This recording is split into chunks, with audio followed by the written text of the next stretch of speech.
അമേരിക്കയുടെ F-35 പോർ വിമാനം വെടിവെച്ചിട്ടതായി Iran revolutionary guard.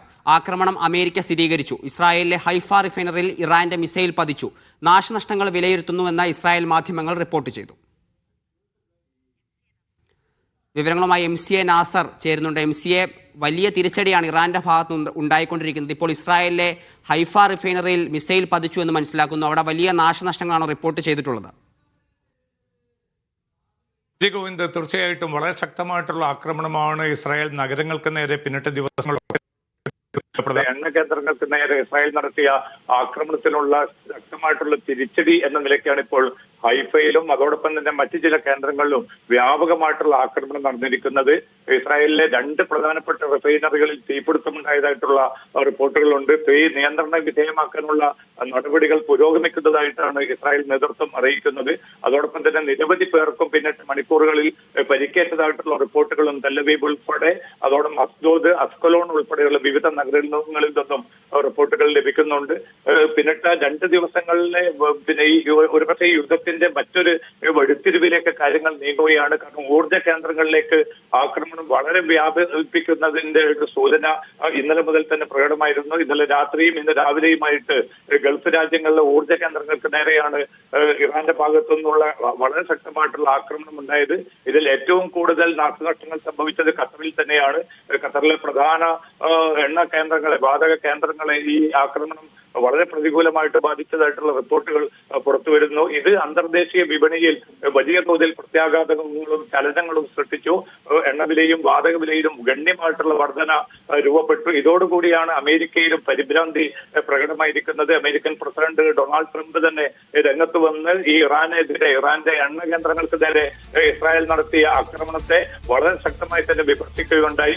ഒരുപക്ഷെ രോഷത്തിന്റെ പുറത്ത് ഇസ്രായേൽ ചെയ്ത ഒരു ജോലിയാണിത്, അത് ഇനിയും തുടരാൻ പാടില്ല എന്ന് താൻ ഇസ്രായേൽ നേതൃത്വത്തെ പ്രധാനമന്ത്രി നെതന്യാഹുവിനെ അറിയിച്ചതായിട്ടും ട്രംപ് വ്യക്തമാക്കുന്നുണ്ട്. ഇനി അത്തരമൊരു ആക്രമണം ഇറാനിലെ ഊർജ്ജ കേന്ദ്രങ്ങൾക്ക് നേരെ ഉണ്ടാകില്ല എന്ന് കൃത്യമായിട്ട് തന്നെ ട്രംപ് പറയുന്നതിന്റെ അർത്ഥം ഇത് മുഖവിലക്കെടുത്തുകൊണ്ട് ഇനി മറ്റു രാജ്യങ്ങൾക്ക് നേരെയുള്ള ഊർജ്ജ കേന്ദ്രങ്ങളിലേക്കുള്ള ആക്രമണം പൂർണ്ണമായിട്ട് നിർത്തണമെന്ന ഒരു നിർദ്ദേശവും മുന്നറിയിപ്പുമാണ് ട്രംപ് ഇപ്പോൾ ഇറാന് നൽകിയിരിക്കുന്നത്.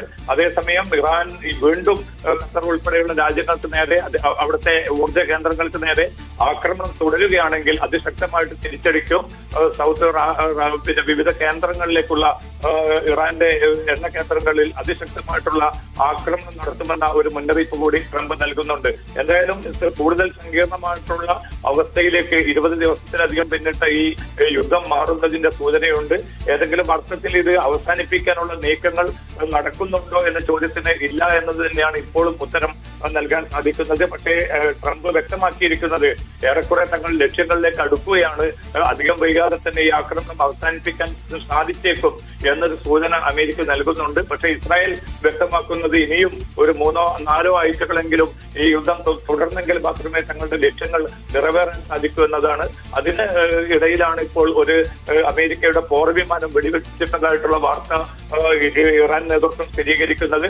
അത് പൂർണ്ണമായിട്ടും സ്ഥിരീകരിച്ചുകൊണ്ട് തന്നെ US സെൻട്രൽ കമാൻഡ് രംഗത്ത് വന്നു. പക്ഷെ ആ വിമാനം പൈലറ്റ് പരിക്കേറ്റ് ആശുപത്രിയിലാണ്.